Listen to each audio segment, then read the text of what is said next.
So, pag-uusapan natin ngayon mga paps, mga boss, ano ba ang magandang gamitin na sasakyan para sa TNBS? Toyota Vios ba or Mitsubishi Mirage G4? Para sa akin, disclaimer lang mga paps. Based on my experience lang, kung patipiran, sa gas tayo, pag-usapan natin sa gasolina, kung patipiran lang, Mirage talaga ang matipid. Mitsubishi Mirage. Ang advantage lang na Vios sa Mirage sa patipiran, panalo si Mirage. Pero sa pabilisan ng takbo, ay lamang si Toyota Vios. Bakit? Paano ko nasabi na lamang si Toyota Vios?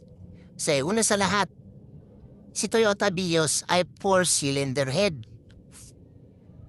At si Mirage ay 3 lang. Kaya tipid siya sa gasolina. Pang city drive okay si Mirage. City drive. Pero pang long drive at gusto mong mabilisan, ay mabilis yan, si Vios. Si Vios talaga. Kasi, una sa lahat, diba, 4-cylinder head siya. Bukod sa matic na 4-cylinder head, ay meron pa siyang manual na pwede sumagad ng 100 lang sinasagad ko rito pero kaya pa. Dahil sinasagad siya ng 120. Parang kaya pa sumagad ng 120. Pero, papapakita ko sa inyo ang manual ni Toyota Vios. Yan siya. Kita nyo ba? Yan. Yan siya manual. Kapag ginanto siya, yan. Ito ang matic niya. Pag ginanto ko siya, ito para lang to sa mga baguhan at wala pang alam sa Toyota Vios. Alam ko marami na nakakalam nito. Pero marami na lumabas sa market. Pero yung mga hindi pa bumibili, ito tinuturo ko sa inyo. Ganyan niya lang siya. Yan, manual na yan. Sa Toyota Vios. Depende na lang sa inyo yan kung i-adjust nyo sa gear. Pag magmaminus kayo, bawas kayo pababa. Pitikin nyo lang pababa. Yan, babawas na yan. Pero pag gusto nyo magdagdag ng gear, angat nyo lang yan. Yan, abante-abante lang. Hanggang sa 6ta. 6ta pala to mga paps.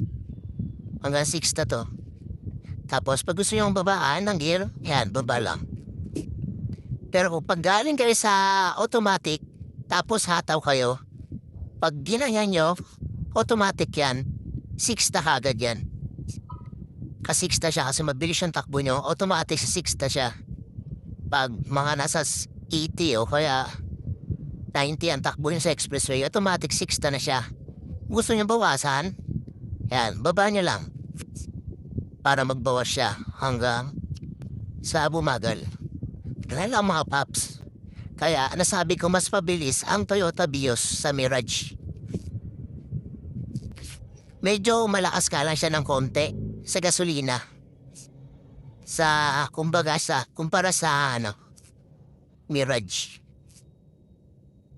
Ito pinagkumpara ko lang yung matic na Mirage G4 at Vios na matic na may manual. Pero meron namang Mirage na manual.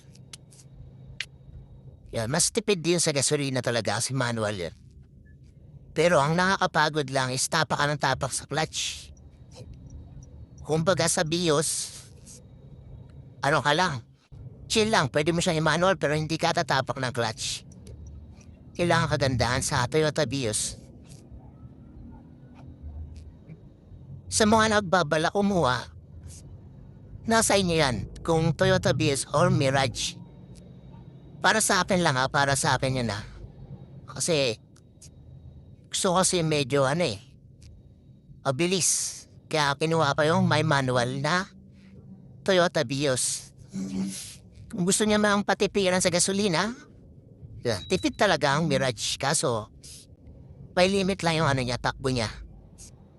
Basta, medyo maalog na siya. Maalog siya. Kumpara sa Toyota Vios. Ang Vios smooth lang siya. Sa mga lubak. Kahit lubak-lubak, smooth lang siya. Parang hindi siya ganong sobrang alog. Ang Mirage kasi napansin ko, maalog siya. At sa palakihan pala ng compartment, ay mas malaki talaga ang Vios kumpara mo sa Mirage. Kaso nga lang, ang lamang ni Mirage, kaya nilitan niya yung compartment para malaki sa likod. Ang sakayan sa likod, medyo malawak yung Mirage. Kumpara mo sa Toyota Vios, medyo maliit lang siya. Kasi nga malaki yung compartment niya sa likod. Yun ang lamang. Advantage at disadvantage sa compartment. At sa sounds naman, si Vios pala ay naka-JBL na siya. JBL siya na speaker. Ang Mirage ata hindi ko alam eh. Basta naganda na ako sa tunog ni sa speaker ni Vios. Si Bumbo ang speaker niya. Hindi siya sabog. JBL na pala to. Yung mga bago.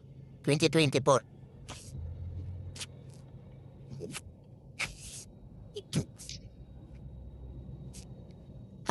Yung niya, hazard niya, ang bilis masira. Sana nasira na kagad, hindi na siya mapindot. Lumubog na. And steady na lang siya mga paps. Hindi na siya napipindot. Pag pinindot ko siya, hindi na siya eto, yung air palabas. Pumapasok na yung mga usok kapag hindi ito naka-green. Ito pala, kailangan importante, naka-on lagi, naka-green yan. Kasi pag hindi naka-green yan, papasok yung usok sa loob ng mga amoy. Kaya mabaho ang sasakyan. Kailangan i-on lagi natin yan. Kaya nasira na kasi itong hazard ko, kaya hindi ko na inaano. Papaayos ko pa. At usapang battery pala, mga paps. Sa battery, basta halos lahat ng NBS, 6 months lang talaga yan. Umabot lang ng 7 months or 8 months yan. Kung hindi ka nag-aano na sounds yan.